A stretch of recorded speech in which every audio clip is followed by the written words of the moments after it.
Principal of the general insurance यामध्ये आपल्याला एकूण 9 तत्त्व आढळून येतात.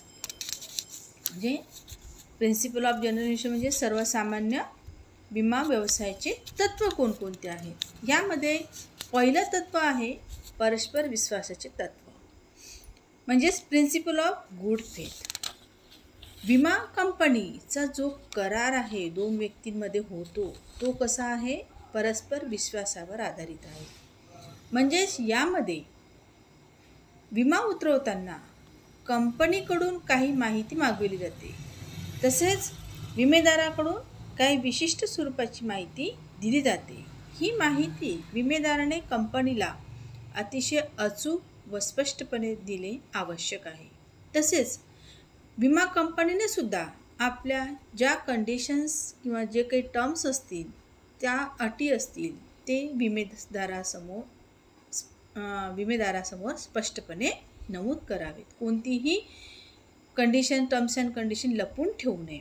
जर अशा प्रकारची कंडिशन्स लपवून ठेवली असेल कंपनीने, तर त्यानंतर काढलेला विमा हा अवैध ठरवला जातो. तसेच विमेदाराने सुद्धा एखादी माहिती कंपनीला चुकीची दिली आणि त्यानंतर विमा काढल्यानंतर ही माहिती चुकीची आहे असे जर लक्षात आले, तर मात्र त्या ठिकाणी सुद्धा हा काढलेला विमा अवैध ठरवला जातो. म्हणजेच विमा उतरवताना परस्पर विश्वासाचे तत्त्व लक्षात घेऊनच विमा उतरवण्यात यावा. म्हणजेच एकमेकांना मागितलेली माहिती ही आपण खरी व अचूक देण्यात यावी. असे असेल तरच त्या ठिकाणी तो विमा उतरवला जातो. त्याच्यानंतर विमाहित तत्त्व.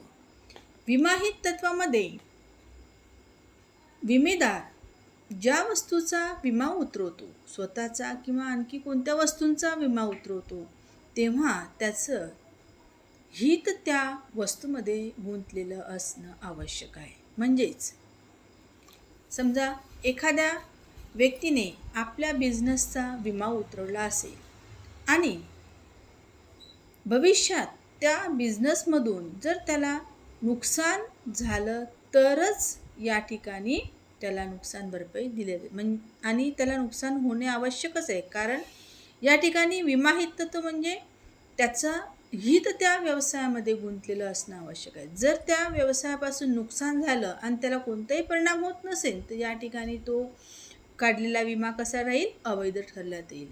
तशाच प्रकारे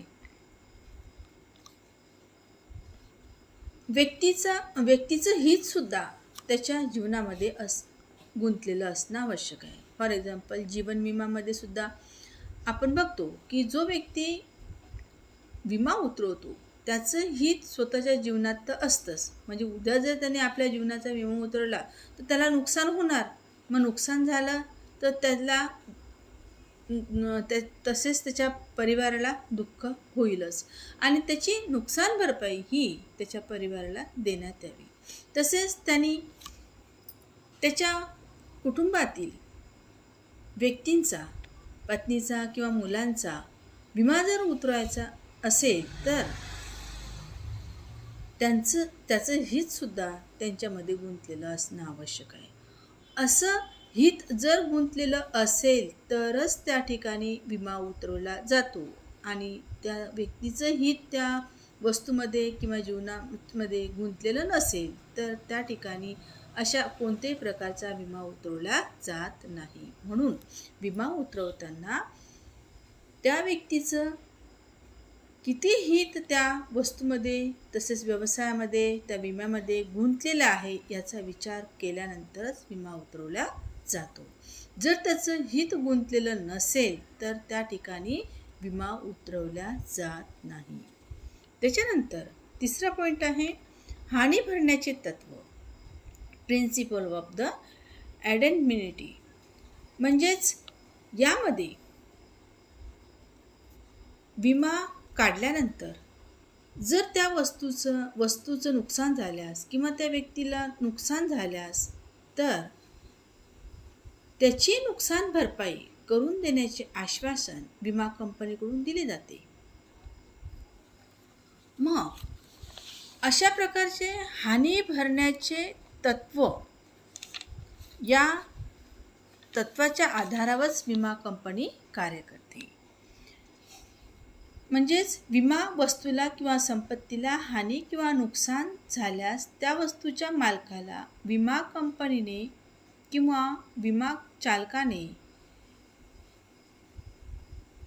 जे नुकसान भरपाई दिली आहे त्यालाच हानी भरण असे म्हटले जाते. मग अशी नुकसान भरपाई ही हानी भरण तत्वानुसारच दिली जाते. यामध्ये हानी भरण तत्व हे एक नियंत्रक तत्व म्हणून कार्य करत असते. कारण सर्वच विम्याचे हे करार कसे असतात? हानी भरण करार असतात. म्हणजेच प्रत्येक कोणत्याही प्रकारचा विमा काढला तर नुकसान तर होईल. नुकसान जर झाल्यास तर नुकसान भरपाई मिळेल, म्हणजेच हानी आपल्याला भरून मिळते. म्हणून प्रत्येक विमा हा हानी भरण तत्वावरच अवलंबून असतो. विमा करार हा हानी भरण्याचा करार असल्यामुळे विमेदाराला प्रत्यक्षात झालेली हानी एवढीच नुकसान भरपाई म्हणून दिली जाते. म्हणजेच समजा जर नुकसान भरपाई ही विम्यापेक्षा जास्त असेल तर मात्र तेवढी नुकसान भरपाई विमेदाराला दिली जाणार नाही. परंतु विमा उतरवताना संपत्तीचा किती विमा उतरवला आहे हे लक्षात घेऊन तेवढेच जर नुकसान झालं असेल तर त्या विमेदाराला तेवढी नुकसान भरपाई देण्यात येईल. परंतु जर त्या संपत्तीचा विम्यापेक्षा जर जास्त नुकसान जर झालं असेल तर विमा कंपनी या ठिकाणी विमेदारास नुकसान भरपाई तेवढी देऊ शकणार नाही. तर जेवढी विमा उतरवताना नमूद केली होती संपत्तीची किंमत तेवढीच हानी भरण म्हणून संपत्ती त्याला परत केल्या जाईल, म्हणजेच नुकसान भरपाई दिली जाईल. जर विमा उतरवताना संपत्तीची किंमत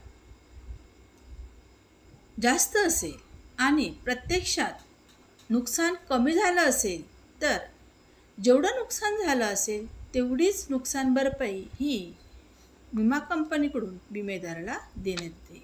म्हणजेच या ठिकाणी हानी भरणाचे तत्व हे सांगते की व्यक्तीला जेवढी हानी झाली असेल, म्हणजे विमा उतरवताना जेवढी संपत्ती दर्शविली असेल तेवढ्यापर्यंतच नुकसान भरपाई मागण्याचे कार्य किंवा हक्क हा विमेदाराला आहे. त्याच्यापेक्षा जास्त विमेदार नुकसान भरपाई विमा कंपनीकडून मागू शकत नाही. त्यानंतर प्रत्यासनाचे तत्व म्हणजेच डॉक्ट्रिन ऑफ द सबग्रोगेशन.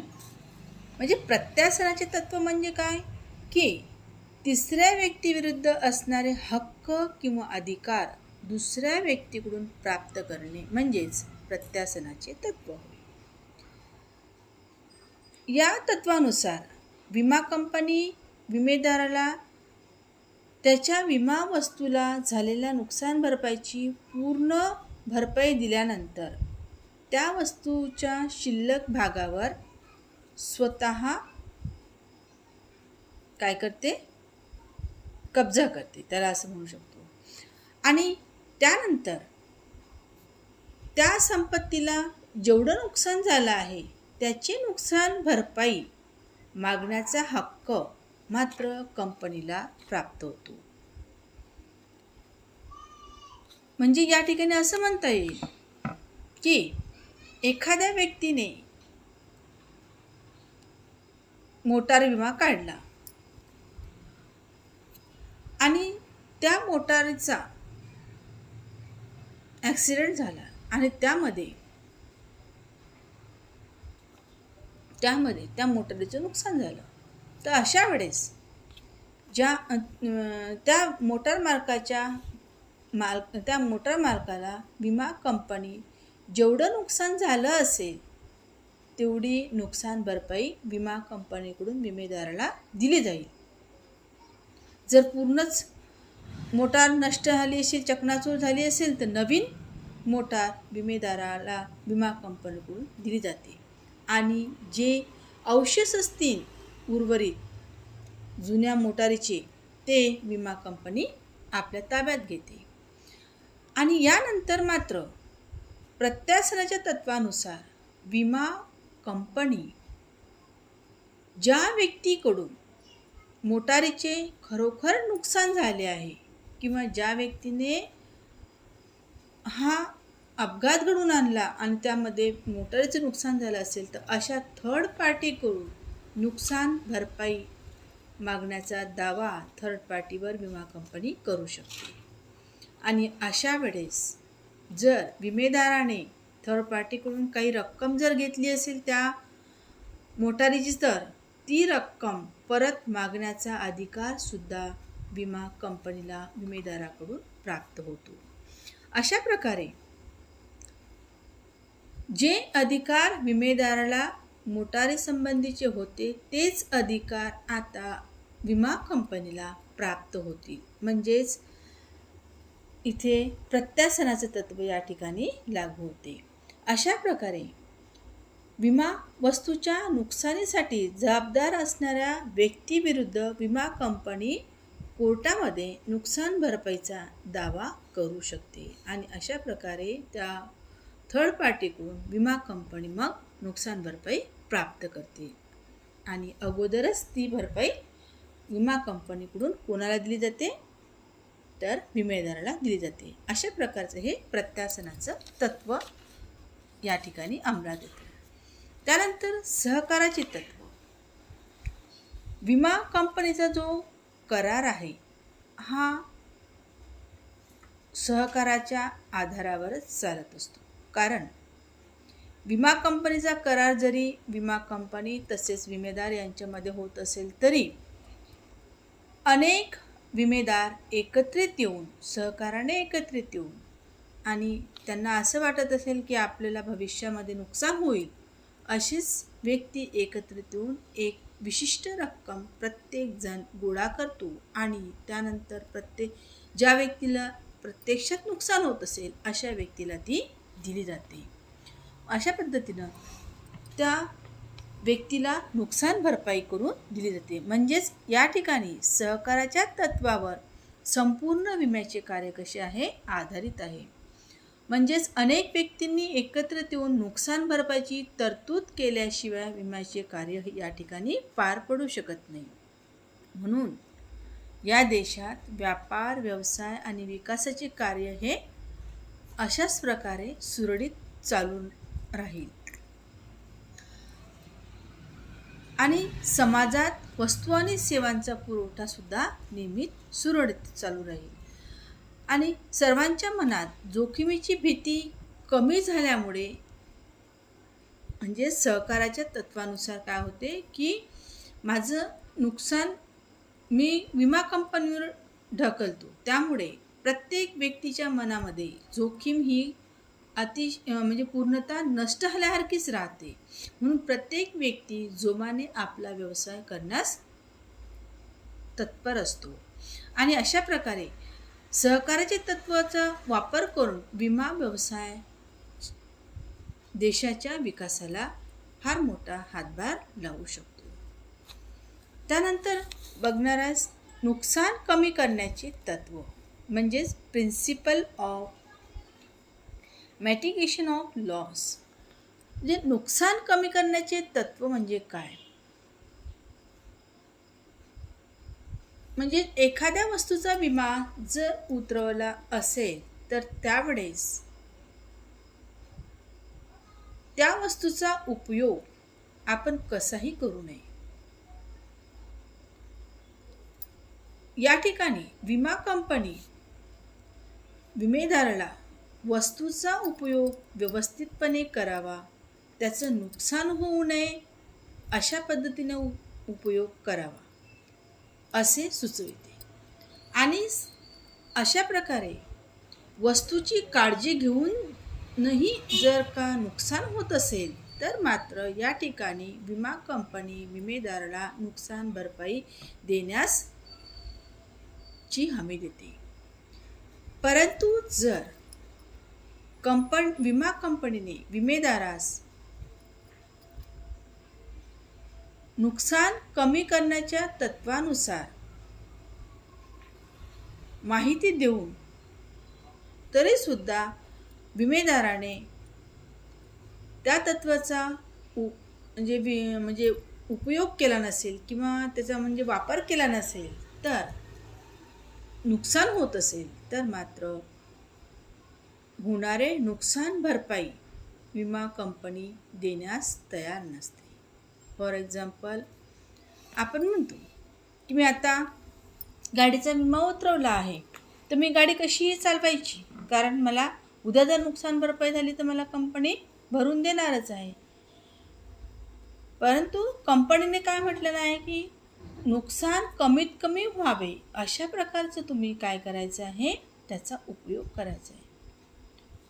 जाणून बुजून किंवा जबरदस्तीने कसाही उपयोग करून नुकसान घडवून जर आणलं आणि हे जर आम्हाला प्रत्यक्षपणे जर दिसले तर आम्ही त्याचे नुकसान भरपाई देण्यास तयार नाही.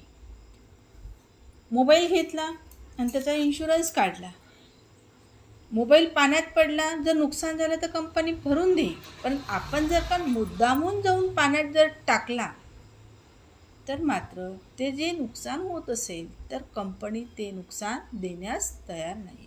अशा प्रकारचे नुकसान कमी करण्याच्या तत्वावर सुद्धा विमा व्यवसाय कार्य करत असतो. त्याच्यानंतर संभाव्यतेचे तत्व. संभाव्यतेचे तत्व प्रिन्सिपल ऑफ द प्रॉबॅबिलिटी. यामध्ये विमाचा करार हा संभाव्य घटना घडण्यावर किंवा न घडण्यावर अवलंबून असतो. म्हणजेच विम्याचा करार हा एखादी घटना भविष्यात घडेल किंवा नाही घडेल यावर अवलंबून असतो. हानीची संभाव्यता हा विम्याच्या करारातील महत्त्वपूर्ण भाग आहे. म्हणजेच ज्या ठिकाणी आर्थिक हानीची शक्यता नसते त्या ठिकाणी विम्याची सुद्धा आवश्यकता नसते, परंतु ज्या ठिकाणी हानी होणार आहे आणि नुकसान होणार आहे अशा ठिकाणी मात्र विमा काढणे अतिशय आवश्यक आहे. मग हे नुकसान म्हणजेच आपण असं म्हणू शकतो की ही संभाव्य घटना कशी असते, एक तर मानवनिर्मित असते किंवा नैसर्गिक स्वरूपाची असते. आणि नैसर्गिक स्वरूपाचे जर का नुकसान होत असेल तर त्याचा नैसर्गिक स्वरूपाचे जर नुकसान झाले तर त्याची गणना आपण रुपयात किंवा आर्थिक स्वरूपामध्ये करू शकतो. आणि अशा आर्थिक स्वरूपाचं जे नुकसान आहे ते विमा कंपनी भरून देण्यास तयार असते. परंतु जर एखादी घटना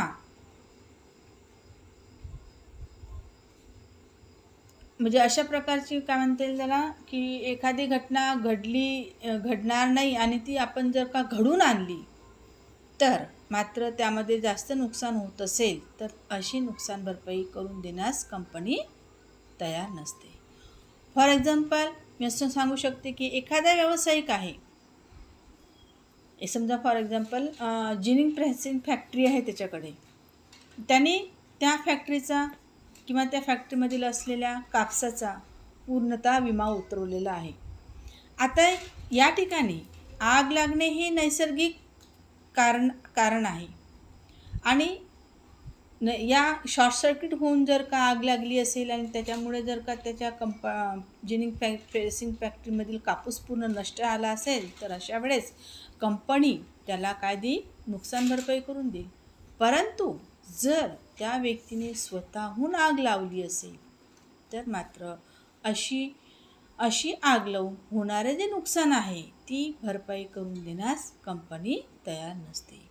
अशा प्रकारे संभाव्यतेचे तत्व म्हणजे भविष्यात ती घटना घडेल आणि घडणाऱ्या घटनेपासून जर नुकसान खरोखरच होत असेल तर ती कंपनी भरून देण्यास हमी देते. त्याच्यानंतर नजीकचे कारण तत्व. यामध्ये नजीकचे कारण तत्वामध्ये कॉजेस ऑफ प्रॉक्सिमा म्हणजे हे जे तत्व आहे हे हानिभरण तत्वाच्या जवळचेच तत्व आहे असे म्हटलं तरी चालेल. कारण सामान्यपणे आपण असं बघतो की विमा करारामध्ये हे तत्व अंमलात सगळीकडेच येतं. सागरी विम्यामध्ये सागरी प्रवासामध्ये संपत्तीला हानी झाल्यास त्याचे कारण शोधले जाते. कारण कोणताही विमा काढला असेल आपण आणि त्या विमामध्ये आपण कारण नमूद करतो की या कारणामुळे जर का नुकसान झाले तर मला ते भरपाई करून देण्यात यावी. फॉर एक्झाम्पल सागरी विम्यामध्ये सागरी प्रवासात जर का संपत्तीला हानी झाल्यास त्याचे कारण शोधले जाते की कशामुळे सागरातील संपत्तीचं नुकसान झालं आणि हानीचे कारण जर ते विमा करारात नमूद केले असेल तरच विमा कंपनी नुकसान भरपाईची जबाबदारी स्वीकारते, अन्यथा नाही. तर अशा अनेक म्हणजे नुकसान कशामुळे आले तर अशा अनेक घटकांचे कारण शोधले जाते आणि त्यापैकी एखादं कारण जर सापडले की या कारणामुळे नुकसान झालं आहे सागरातील वस्तूंना तर ते कारण त्या म्हणजे विमा करारात जर नमूद नसेल तर मात्र त्या ठिकाणी विमा कंपनी नुकसान भरपाई देण्यास तयार नसते. म्हणून नजीकच्या तत्वानुसार म्हणजे अनेक कारणं असे त्या ठिकाणी आपल्याला नमूद करून द्यावे लागतात की ज्या कारणामुळे आपल्याला नुकसान होऊ शकते. असं नजीकच्या कारणामुळे जर का खरोखरच नुकसान पोहोचलं असेल तर याची निश्चिती विमा कंपनीवर नुकसान भरपाईची आपण घेऊ शकतो. हे नजीकचे कारण जर विमा करारात नमूद केले असेल तरच आपल्याला नुकसान भरपाई देण्यास कंपनी तयार असते किंवा कंपनीला बंधनकारक असते, अन्यथा विमा कंपनी नुकसान भरपाई देण्याची नाकारू शकते. आणि सागरी विमा प्रकारात नुकसान होण्याचे निश्चित असे कारण समजू शकत नाही. त्यामुळे या ठिकाणी नजीकचे कारणाचा तत्वाचा विचार हा सागरी विम्यामध्ये केला जात नाही, परंतु याचा विचार इतर विम्यामध्ये नक्कीच केला जातो. या ठिकाणी आपण आता principle of insurance general insurance म्हणजेच सामान्य विम्याचे तत्त्वही आपण अभ्यासली आहेत. ओके.